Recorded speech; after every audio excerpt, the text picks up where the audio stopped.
Alright जी students, मेरी voice आ रही है आप लोगों को क्लियर? Yes sir. हाँ तो भाई बात हो रही थी कि वो क्या शराइत थी किसी भी एड्रेसिंग मोड में। तो शराइत को डिस्कस कर रहे थे, रिव्यू कर रहे थे कि जनाब उसमें डेस्टिनेशन चाहे वो कोई भी इंस्ट्रक्शन हो, चाहे वो एड्रेसिंग मोड की इंस्ट्रक्शन हो यानी मूव की इंस्ट्रक्शन हो, या फिर कोई भी कैलकुलेटेड इंस्ट्रक्शन हो लाइक एडिशन सब्ट्रैक्शन डिवीजन, उसमें जनाब हमारे पास जो डेस्टिनेशन होता है जो कि पहला ऑपरेंड कहलाता है, यानी अगर हम एड्रेसिंग मोड की बात करें ना इसमें, तो जो पहला ऑपरेंड है हमारे पास वो क्या कहलाता है? तो वो कहलाता है डेस्टिनेशन, और दूसरा ऑपरेंड जो कहलाता है वो हमारे पास सोर्स कहलाता है। सोर्स जो है वो कांस्टेंट हो सकता है जबकि destination must be a memory, right. अच्छा जी, और क्या बातें डिस्कस हुई थी हमारी? कोई सवाल है अभी तक के प्रीवियसली, या जो चीज़ ना समझ में आ रही हो तो पूछ लें, फिर वरना आगे बढ़ते हैं। वो एक बात थी, कॉन्केटिनेशन कैसे करते हैं? मतलब जैसे आपने एक किया था द रिमाइंडर इज, तो यहाँ पे कॉल स्ट्रिंग कर दी। अगर मुझे फॉर एग्जांपल चाहिए द रिमाइंडर ऑफ कोशेंट, तो वहाँ पे कोशेंट की वैल्यू आ जाए, जैसे हम नहीं प्लस करते थे, प्लस प्लस और बीच में जो वैल्यू होती थी। देखो इसमें होता ये है कि अब फॉर एग्जांपल कोई भी स्ट्रिंग हम प्रिंट करवा रहे हैं, स्ट्रिंग के बाद जो है नेक्स्ट लाइन में प्रिंट करवा रहे हैं, तो वो अरवाइन का फंक्शन। अगर नहीं प्रिंट करवाना तो आप उसके बाद जो भी आपकी कैलकुलेटेड वैल्यू आई है उसके बाद कॉल राइट इन कर दो, तो वो खुद ही कॉन्केटिनेट हो जाएगा। दैन उसके बाद आपको जो कोई और स्ट्रिंग प्रिंट करवाना है उसी के आगे, तो आप दोबारा से ऑफसेट की इंस्ट्रक्शन देकर दोबारा से राइट स्ट्रिंग कर दो, तो अच्छा, सही सही इंस्ट्रक्शन बाय सही। इंस्ट्रक्शन मीन्स चलेगी। अगर हमें वैल्यू प्रिंट करवानी है तो ऊपर ही हम मुझे EX की वैल्यू में वो डाल के उसमें प्रिंट करवाते हैं जी ऐसे। जी बिल्कुल ऐसे ही सही है। है। अच्छा भाई, इस इंस्ट्रक्शन के बारे में कौन बताएगा भाई, जो सर हाईलाइट की हुई? क्लियर करता है, मतलब अगर EX की सर वैल्यू, नहीं नहीं नहीं नहीं ये शर्मा साहब, नहीं नहीं EX की वैल्यू जो है पुरानी वो लाइन क्लियर कर ब्रेक देगा। करता है, नहीं लाइन ब्रेक जनाब, एक करता है। स्पेस देता है ब्रेक के लिए सर। ये अगली जो लाइन में है आ जाता वो है। ऑल्टरनेटिव है इसके। फॉर एग्जांपल var1 टाइप है हमारे पास बाइट, सही है, और यहाँ पर ABC कुछ भी लिखा है, ये इसके ऑल्टरनेटिव है कि भाई जनाब 0DH कॉमा 0AH इसके इसके इक्विवेलेंट है। तो ये दो इंस्ट्रक्शन असेंबली की क्या थी, लाइन ब्रेक कर दी थी, ये प्योर असेंबली की इंस्ट्रक्शन है, और ये जो है वो अरवाइन का मेथड है, इसका ऑल्टरनेटिव। या तो आप ये असेंबली की इंस्ट्रक्शन लिखो या तो अरवाइन का मेथड लगाओ। कैरियज रिटर्न, इसका मतलब होता है कैरियज, इसका मतलब होता है return. Carriage return line feed, carriage return line feed, right. अच्छा भाई, अब इसी तरीके से 4 टाइप के रजिस्टर थे, कुछ अरवाइन के प्रीडिफाइंड मेथड थे। देन उसके बाद हर इंस्ट्रक्शन को वर्बली डिस्क्राइब किया हुआ था मैनुअल में। और इसी तरीके से जनाब मल्टीप्लिकेशन में 2 इंस्ट्रक्शन थी हमारे पास, एक मल की इंस्ट्रक्शन थी और जनाब एक थी आई मल की इंस्ट्रक्शन, राइट। तो आई मल और मल में डिफरेंस की बात कर रहे थे, तो भाई मल की इंस्ट्रक्शन में अगर हम थ्योरेटिकल डिफरेंस की बात करें तो यहाँ पे साफ लफ्जों में लिखा हुआ है कि भाई ये एक अनसाइन मल्टीप्लाई इंस्ट्रक्शन कहलाता है। यानी अनसाइन का मतलब वो वैल्यू जिसमें कोई साइन मेंशन ना हो, और आई मल की इंस्ट्रक्शन उन वैल्यूज़ के लिए इम्प्लीमेंट हम लोग करते हैं कि जिसमें प्रॉपर कोई भी साइन गिवन हो। अच्छा स्टूडेंट्स, मैं आप लोगों से अगर एक सवाल करूं कि अभी अगर देखा जाए तो रजिस्टर्स में आप सबको पता है कि हेक्साडेसिमल वैल्यू हमें शो हो रही है, राइट। अगर मैं एक इंस्ट्रक्शन लिखता हूँ मूव EAX, -1, क्या ये चलेगी इंस्ट्रक्शन?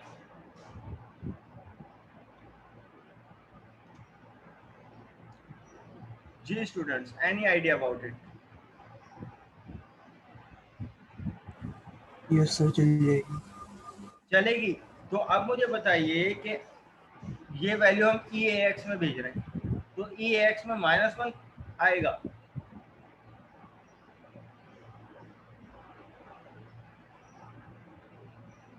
जी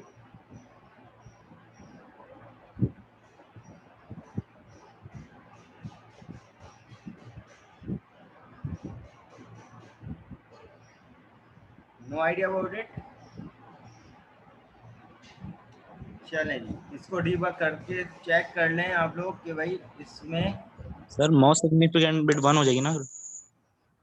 चलो वो तो होगा ही ना।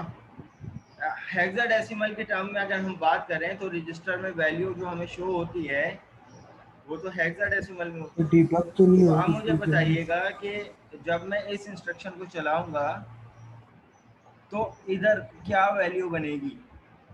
क्या -1 बनेगी?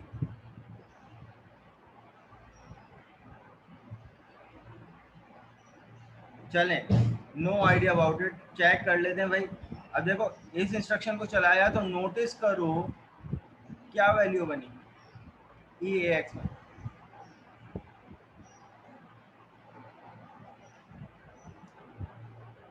क्या वैल्यू बनी? तमाम बिट क्या हो गई? फुल हो गई। इसका मतलब कोई बताएगा या ये चीज समझ में आई आप लोगों को? नहीं सर। देखो अगर हम एक बिट एक निबल के हवाले से बात करें तो इस निबल में सबसे हाईएस्ट वैल्यू यही है। अब हेक्साडेसिमल की वैल्यू जो है वो हम कंसीडर करते हैं, हम पढ़ते हैं कि भाई 0 से लेकर F तक होती है। अगर 0 के बाद अगर हम पॉजिटिव नंबर की बात करें तो 1 आएगा, फिर 2 आएगा, फिर 3 आएगा, फिर 4 आएगा। लेकिन हम 0 से रिवर्स की बात करें तो जनाब हेक्साडेसिमल में F आना चाहिए या -1 आना चाहिए?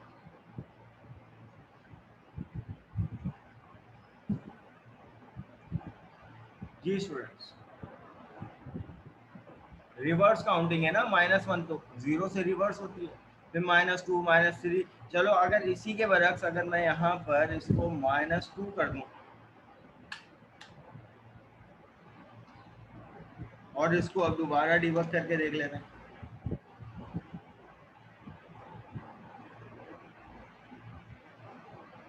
Step over. अब यहाँ पे नोटिस कीजिए आखिरी निबल क्या हुई? -1 क्या था? F। तो -2 क्या होगा? E। -3 क्या होगा? D। -4 क्या होगा? C। -5 क्या होगा? B। और -6 क्या होगा? A। इसी तरीके से ये रिवर्स। अब आप यहाँ पे नोटिस करो रजिस्टर कौन सा है जनाब? रजिस्टर है 32 बिट। हम जा रहे हैं रिवर्स ऑर्डर में, तो ये -2 वैल्यू हमने रखी है, लेकिन रजिस्टर क्या होगा? रिवर्स ऑर्डर में चलना शुरू होगा। ये चीज सबको समझ में आ रही है या नहीं? तो रजिस्टर में कभी भी माइनस की वैल्यू नहीं आएगी इस तरीके से जैसे हम लोग एक्सपेक्ट कर रहे होते हैं कि भाई -2 जाके प्रिंट हो जाएगा, सेव हो जाएगा। नहीं, अगर हम बाइनरी और हेक्साडेसिमल की बात करें तो जनाब उसमें हेक्साडेसिमल की बात करें तो आपके रिवर्स गिनती होना शुरू हो जाएगी, सबसे बड़े नंबर से स्टार्ट होना शुरू हो जाएगा। और अगर हम बाइनरी की बात करें तो ये चीज़ मैं लास्ट क्लास में भी हम लोग डिस्कस कर चुके हैं कि भाई मोस्ट सिग्निफिकेंट बिट क्या होनी चाहिए माइनस वैल्यू के लिए? 0 या 1? 1, राइट। चलो भाई ये बात भी समझ में आ गई।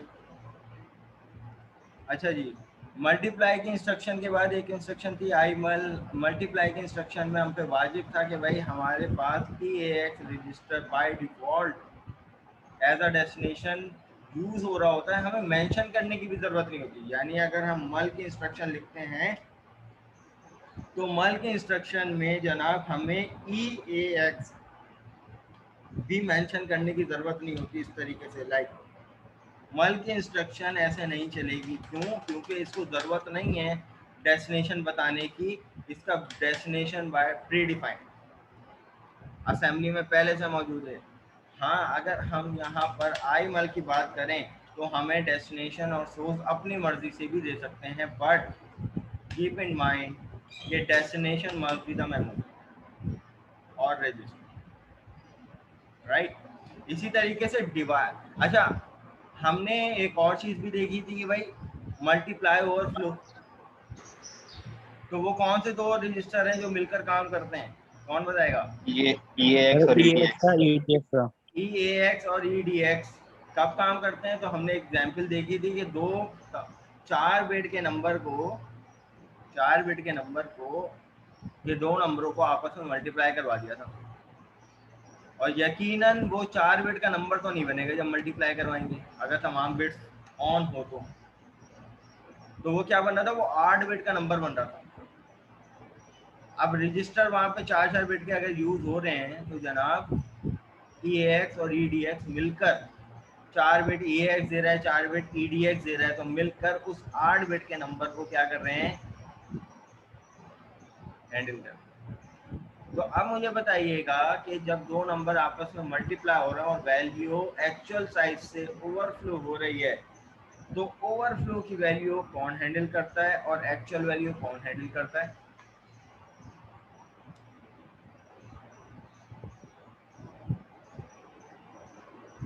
जी जनाब, ओवरफ्लो की वैल्यू कहाँ जाती है? लिखा हुआ है ना यहाँ पे,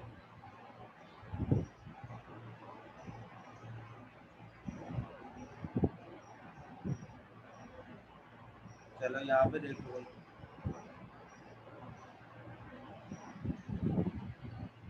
चलो अब बता दो।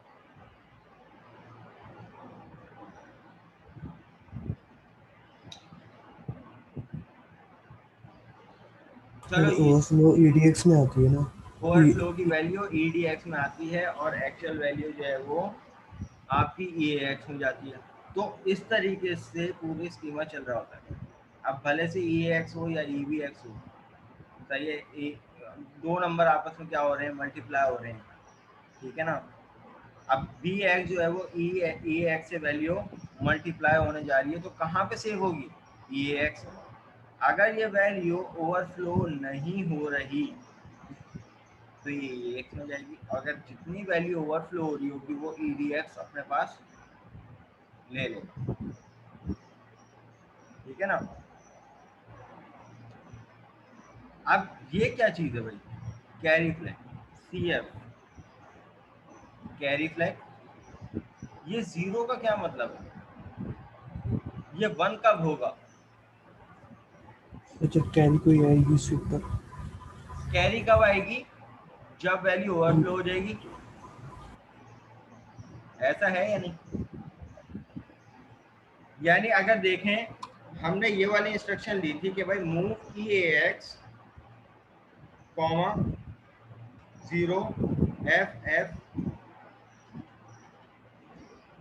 H, एक इंस्ट्रक्शन ये ली थी। इसी तरीके से मूव EBX, 0 1 2 3 4 5 6 7 8 H। हम यहाँ पर जनाब क्या कर रहे हैं कि मल्टीप्लाई कर रहे हैं EBX से, और इसको अभी डीबग करके देखते हैं। Error, syntax error, move EX,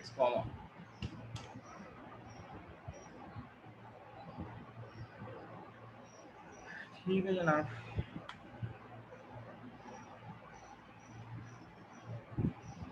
ई एक्स में वैल्यू चली गई, ई बी एक्स में वैल्यू चली गई, और जनाब जब हम मल्टीप्लाई करेंगे, अच्छा एक चीज़ और, अभी यहाँ पे तो हमें रजिस्टर जो है वो जनरल पर्पस रजिस्टर जो दिख रहे हैं, उसके बाद कुछ पॉइंटर रजिस्टर दिख रहे हैं।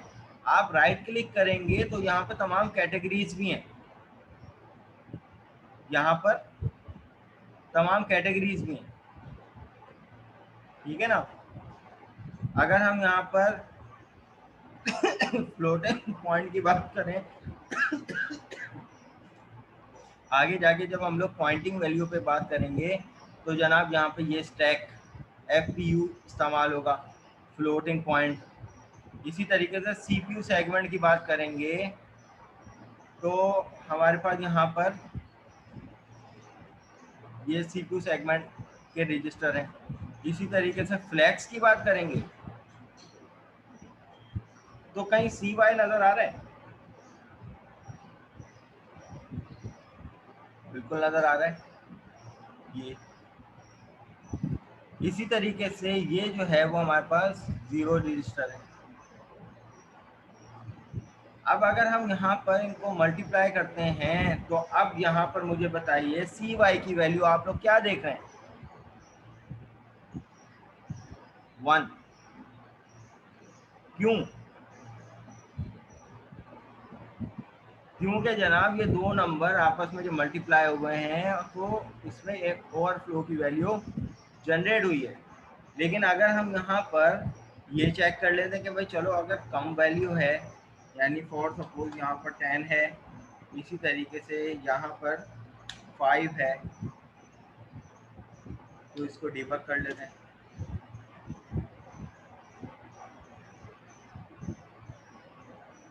तो यहाँ पर स्टेप ओवर देन। अब यहाँ पर देखिए कैरी फ्लैग की क्या वैल्यू देख रहे हैं आप लोग? 0। वाई 0? 1 क्यों नहीं हुआ? और यहाँ पर भी आप देख रहे हैं कि भाई जनाब 10 EAX में था, 5 EBX में था, जैसे कि यहाँ पे देखें 5। अब जब आपस में हमने मल्टीप्लाई किया तो 5 10 50, यहाँ पे तो 32 दिख रहा है, तो 32 50 का हेक्साडेसिमल कोड है। अब value with in the 32 bit है, कोई ओवरफ्लो वैल्यू नहीं हुई भी। तो आप यहाँ पे देखें EDX क्या है? 0। जब भी EDX में कोई ना कोई वैल्यू आएगी तो यकीनन वो ओवरफ्लो वैल्यू होगी। जब भी ओवरफ्लो वैल्यू होगी तो कैरी फ्लैग आपका क्या होगा? 1। तो ये वाइवा का क्वेश्चन बन सकता है कि भाई कैरी फ्लैग की वैल्यू 1 कब होती है और 0 कब होती है? तो जनाब रीजन बिहाइंड,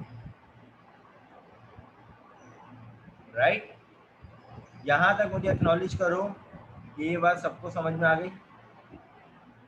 यस सर। ठीक है। फिर IML के इंस्ट्रक्शन में भी सेम सिनेरियो है। देन उसके बाद हम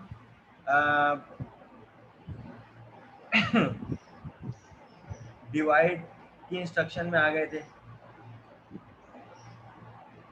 अब डिवाइड में भी वैल्यू ओवरफ्लो इस सेंस में कि जनाब दो नंबर जब आपस में डिवाइड होते हैं तो कोफिशिएंट कहाँ जाता है और रिमाइंडर कहाँ जाता है? ये बात भी सबको पता है कि जब डिविडेंड ये है और रजिस्टर और मेमोरी जब आपस में डिवाइड होते हैं, इसी तरीके से रजिस्टर मेमोरी चाहे वो 8 बिट का हो या 16 बिट का हो या 32 बिट का हो, जब आपस में डिवाइड होंगे तो कोफिशिएंट AL में जाएगा, सही है, और रिमाइंडर यहाँ पे जाएगा। अगर हम बात करते हैं, अच्छा एक चीज़ और देख लो भाई, अगर रजिस्टर ही सिर्फ 8 बिट का है तो कोशेंट जो है वो AL में जाएगा और रिमाइंडर AH में जाएगा। DX की अगर हम बात करते हैं 16 बिट का, तो यहाँ सर ये दोनों मिलकर हैंडल करना शुरू करते हैं क्योंकि वैल्यू अब बढ़ती जा रही है।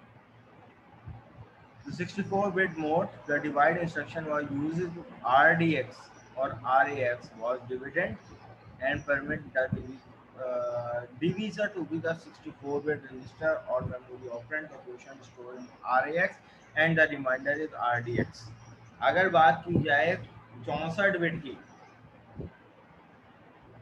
दो नंबर 64 बिट के हैं, आपस में डिवाइड हो रहे हैं, तो सेम सिनेरियो है, बस वहाँ पर ई ए एक्स की जगह आर ए एक्स आएगा या आर डी एक्स आएगा। ऑलराइट, और गालिबन ये आप लोगों का टास्क था। आई होप कि आप लोगों ने ऑन टाइम सबमिट करवा दिया होगा। सही है। तो यहाँ पर हमारे पास ओवरऑल था लैब नंबर 2 में। लैब नंबर 3 जनाब हमारे पास आती है असेंबली लैंग्वेज की कुछ और फंडामेंटल्स हैं जो कि पार्ट 2। अब यहाँ पे बात आती है आइडेंटिफायर्स की। आइडेंटिफायर्स भी सब जानते हैं क्या होते हैं। वेरिएबल का नाम आइडेंटिफायर कहलाता है। पहले टाइप आती है, देन उसके बाद तो अब यहाँ पर आइडेंटिफायर क्या होगा कि फॉर एग्जांपल जो हम बनाते हुए आ रहे हैं var1, अब ये आ गई टाइप डी वर्ड और उसके बाद XYZ कोई भी वैल्यू। तो अब इसमें आइडेंटिफायर जनाब क्या है, आपका वेरिएबल नेम, ठीक है ना। अब इसमें कुछ शराइत हैं कि भाई आइडेंटिफायर जो है वो 1 से लेकर 247 कैरेक्टर इंक्लूडिंग डिजिट। ये 247 कैरेक्टर बेसिकली क्या हैं, ये अलाउ करते हैं, चाहे इसमें डिजिट ही क्यों ना हो। केस सेंसिटिव नहीं है, आप छोटा लिखो बड़ा लिखो। आपने अगर var1 स्मॉल में डिक्लेयर किया है तो आप यहाँ पर इंस्ट्रक्शन में इस तरीके से भी लिख सकते हो, var1 चलेगा, 100% चलेगा वो। और कोई भी वैल्यू, चाहे वो रजिस्टर हो या वॉट एवर, कोई कॉन्स्टेंट वैल्यू। फिर क्या है हमारे पास, केस सेंसिटिव नहीं है। The first character must be, पहला कैरेक्टर जो है वो ए से कैपिटल ए से कैपिटल जेड, स्मॉल ए से small Z, underscore at the rate question mark और डॉलर सब्सिक्वेंट कैरेक्टर में also be the first digit, में आल्सो द फर्स्ट डिजिट। ये बन सकते हैं भाई पहला डिजिट। आप हाइफन नहीं लगा सकते इसी तरीके से। इन स्पेशल कैरेक्टर के अलावा आप पहला वर्ड आइडेंटिफायर का यूज नहीं कर सकते। Identifier can not be the same as assembler reserve keyword. ये भी बात सब जानते हैं कि जैसे फॉर C# में फॉर के नाम से वेरिएबल नहीं बन सकता, वाई के नाम से वेरिएबल नहीं बन सकता, तो इसी तरीके से असेंबलर के कुछ कीवर्ड हैं जिनके नाम से हम क्या कर सकते हैं, अपने आइडेंटिफायर को नहीं बना सकते। अब एग्जाम्पल क्या दी गई है, var1 बन सकता है, काउंट बन सकता है, first underscore mean max, open file x well वाला बला बला। तो ये हमारे पास क्या है, आइडेंटिफायर की कहानी। फिर इसी तरीके से defining data, intrinsic data type. अब ये बात आ गई टाइप, डाटा टाइप की, जो कि हम लोग शुरू से यूज़ करते आ रहे हैं। स्ट्रिंग यानी ये क्या है, हमारे पास बाइट हो या एस बाइट हो, तो ये 8 bit unsign integer, 8 bit sign integer. Word क्या है या एस वर्ड क्या है, एस का मतलब होता है साइन, जिसमें कोई साइन मौजूद हो। 16 बिट का डबल क्या होगा, डबल वर्ड। डबल वर्ड का डबल क्या होगा, क्वाड वर्ड, ठीक है ना। फिर इसी तरीके से टी वर्ड। अब हमारे पास कुछ IEEE के फॉर्मेट पे कुछ टर्म्स आती हैं, रियल 4, रियल 8 और रियल 10। ये जनाब हमारे पास क्या है, ये पॉइंटिंग वैल्यू के लिए इस्तेमाल करते हैं टाइप, पॉइंटिंग वैल्यू के लिए। आगे जब हम लोग पॉइंटिंग वैल्यू पे बात करेंगे तो वहाँ पे ये रियल टाइप की वैल्यू इस्तेमाल होगी। तो यहाँ पर रियल 4 का मतलब 4 बाइट IEEE शॉर्ट रियल कहलाता है, 8 बाइट लॉन्ग रियल कहलाता है, 10 बाइट एक्सटेंडेड रियल कहलाता है। डायरेक्टिव क्या होती है जनाब, command that reorganize act upon by the assembler, not part of the internal instructions that directive do not execute at runtime, whereas instruction do. Used to declare the code, data area, select memory, model, declare property procedures. इसी तरीके से जनाब हमारे पास not case sensitive it organise dot data dot इस तरीके से equivalent. तो डायरेक्टिव हमारे पास वो भी थे जो हम लोगों ने शुरू में पढ़ा था, डॉट कोड और dot data, all are also directives. ठीक है,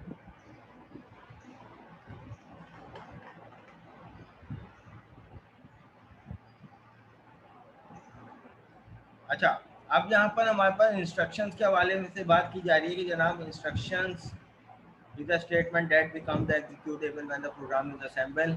ये बात भी सब जानते हैं। Instruction are translate by the assembler into machine language. Byte instruction जो है वो असेंबलर रीड करता है, ट्रांसलेट करता है और उसको मशीन कोड में कन्वर्ट करता है, which are loaded to execute the CPU at the run time. और सीपीयू जो है वो 0101 जानता है और उसको एग्जीक्यूट करता है।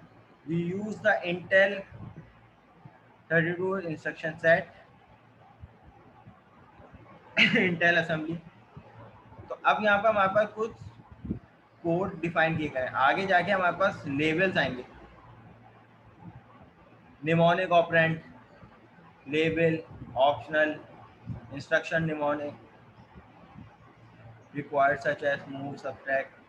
ऑपरेंट्स क्या होता है? Usually required, comment, optional. ये क्या है? इंस्ट्रक्शन है, कुछ ऑप्शनल है, कुछ हम इस्तेमाल कर रहे होते हैं। अब जनाब हमारे पास लेबल का क्या कॉन्सेप्ट है? Act as a mask place holder. भाई लेबल का कॉन्सेप्ट सी शार्प में आप लोग क्या समझते हो कि अगर फॉर एग्जांपल अगर हम कोई स्विच स्टेटमेंट यूज कर रहे हैं और किसी केस में किसी केस को हमने ऐसे डिफाइन किया कि जनाब जब भी वो केस रन हो तो वो किसी स्पेसिफिक ब्लॉक ऑफ कोड पे जाके चला जाए हमारा कर्सर और उसको रन कर दो, तो वहाँ हम क्या बनाते हैं? वहाँ लेबल्स बनाते हैं। तो सेम सिनेरियो इज हियर। और लेबल बनाने का तरीक़ेकार क्या होता है कि फॉर एग्जांपल आप यहाँ पर कुछ भी लिखो, बस लेबल का नाम ऐसा नहीं होना चाहिए जो आपका रिजर्व कीवर्ड हो। अब फॉर एग्जांपल मैंने अपने नाम से ही लेबल बना दिया, तो लेबल बनाने का तरीक़ेकार ये होता है। अब ये वंस हमने लेबल बना दिया और मूव इंस्ट्रक्शन हमारे पास ये है, मूव EAX, 1, ठीक है। और एक और इंस्ट्रक्शन हम यूज़ करने जा रहे हैं जो कि आगे दोबारा आएगी, इंक्रीमेंट EAX, ठीक है ना। या बल्कि हम इस इंस्ट्रक्शन को इस लेबल से बाहर लिख देते हैं। हमने पहले इंस्ट्रक्शन ये दे दी, उसके बाद फान के नाम से एक लेबल बना दिया और लेबल के बाद हम यहाँ पर ये सिर्फ अभी लेबल इम्प्लीमेंट कर रहे हैं, तो ये अभी जंप वगैरह ये सब हमारे पास आगे की इंस्ट्रक्शन है। जंप कर दो और फान करो। अब मुझे बताइए क्या एक्सपेक्ट कर रहे हैं इसका आउटपुट?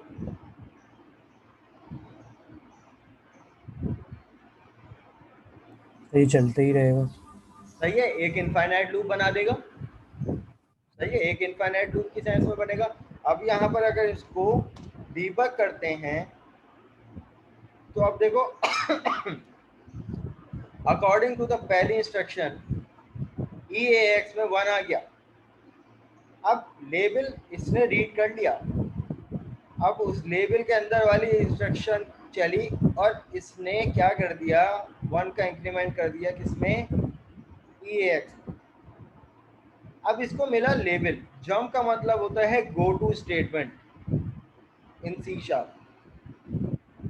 इसको कहते हैं हम लोग असेंबली लैंग्वेज में अनकंडीशनल जंप।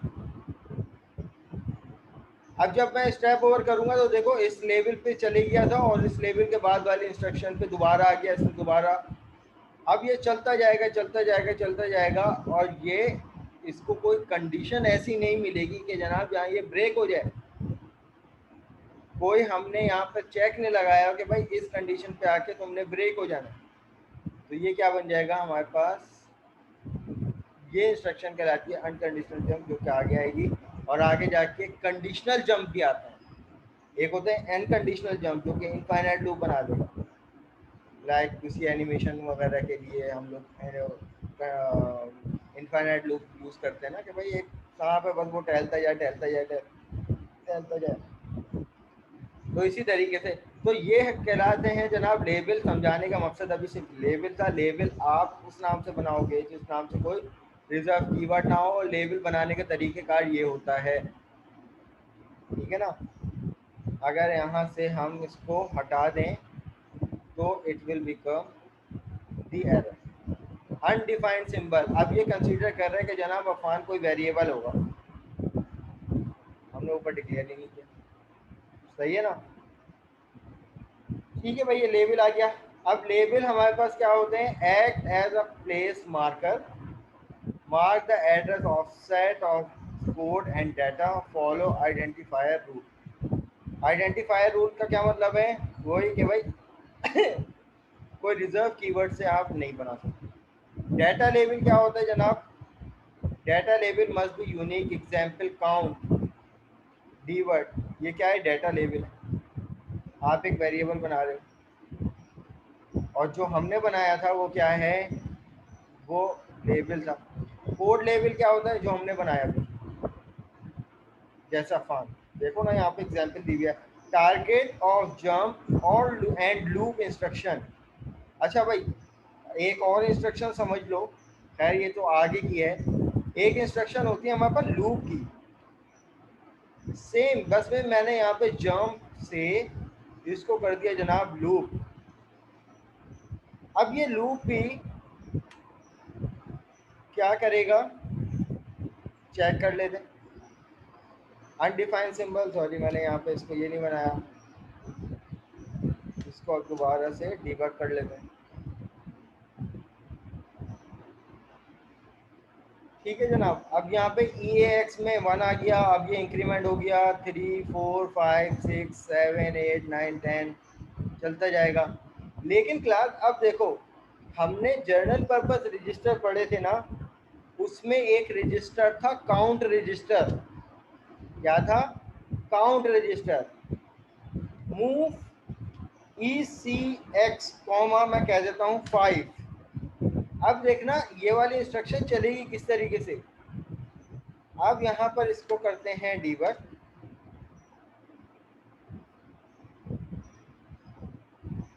Step over. अब ECX की वैल्यू असेंबलर ने रीड कर ली कि जनाब ECX में 5 है। और ECX के बारे में हमने क्या समझा था कि भाई it is act like the loop counter. अब ECX में 5 है, अब ये इंक्रीमेंट हो गया 2 हो गई 3 4 5 6 खत्म, लूप ब्रेक। ये चीज समझ में आई। तो लूप इंस्ट्रक्शन और जंप इंस्ट्रक्शन में जनाब बुनियादी फर्क क्या हुआ, अगर मैं इसी की जगह जंप कर दूं और इसको कंपाइल करूं तो जनाब इसकी सेहत पे कोई फर्क नहीं पड़ेगा कि ECX की क्या वैल्यू है। लूप इंस्ट्रक्शन ECX की वैल्यू को देखते हुए उतने नंबर ऑफ टाइम चलता है। अब आप यहाँ पे देखिए, ये चलता रहेगा, इसने वैल्यू 5 से भी एक्सीड कर दी, जबकि लूप इंस्ट्रक्शन क्या थी, उसने ECX की वैल्यू को देखा और 5 दफा लूप को चला दिया। ये बताइए ये किसको समझ में नहीं आया। अगर समझ में आ गया है तो मुझे एक दफा छोटा सा एक्नॉलेजमेंट दे दीजिए। जी सर, क्लियर है। ठीक है ना। तो हम लोग बात कर रहे हैं जनाब लेवल की, तो ये कोड लेवल कहलाता है। एग्जाम्पल भी इन्होंने दी हुई है, एग्जाम्पल के नाम से एक लेबल बनाया, target follow by the column. सही है, टारगेट के नाम से, सॉरी एग्जाम्पल नहीं, टारगेट के नाम से इन्होंने एक लेबल बनाया। कॉलन आइडेंटिफायर करता है कि भाई आप जंप के बाद या लूप के बाद उस लेबल को डिफाइन करें। तो जंप क्या करेगा, उस कॉलन को देखेगा जनाब उस सेम नेम से किधर जाना। अब यहाँ पर टारगेट बनाया मूव AX, BX। BX में भी कोई भी वैल्यू होगी, AX में भी वो वैल्यू जा रही होगी और मल्टीपल इंस्ट्रक्शन होंगी। जंप के बाद इसको लेबल मिला तो सीधा कहाँ मूव करेगा, लेबल के बाद वाले इंस्ट्रक्शन। और दोबारा से उस पूरी आइट्रेशन को चला दो। निमोनिक्स क्या होते हैं जनाब हमारे पास? Instruction mnemonics like move, add, subtract, call, ये सब क्या होते हैं? निमोनिक्स। अब बारी बारी सबके बारे में डिस्क्राइब किया हुआ है। Move, assign one value to other value, add to value, subtract one value from another, multiply to values, jump. तो जंप भी हमारे पास क्या आ गया? Mnemonics. Call procedure, call procedure की मिसाल आप यही वाली ले लो अभी फ़िलहाल, क्योंकि अभी हमने कोई यूज़र डिफाइंड मैथ प्रोसीजर पे तो आए नहीं है, तो आप ये वाली एग्जांपल ले लो, लाइक कॉल वेट मैसेज। तो इसमें ये तो मेथड हुआ, ये प्रोसीजर हुआ। उस प्रोसीजर को कॉल करवाने के लिए जनाब कॉल का निमोनिक्स इस्तेमाल होता है। तो ओवरऑल असेंबली जितनी भी है जनाब वो निमोनिक टर्म में इम्प्लीमेंट होती है। हर इंस्ट्रक्शन कोई ना कोई निमोनिक से यूज होती है और हर instruction line by line separately लिखी जाती है।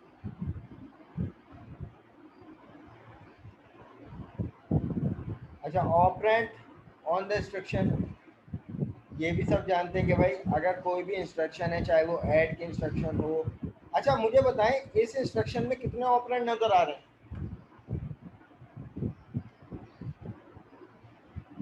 ये जो इंस्ट्रक्शन हाईलाइट की हुई है इसमें कितने निमोनिक्स नज़र आ रहे हैं आप लोगों को? एक। निमोनिक, निमोनिक एक है, कौन सा है?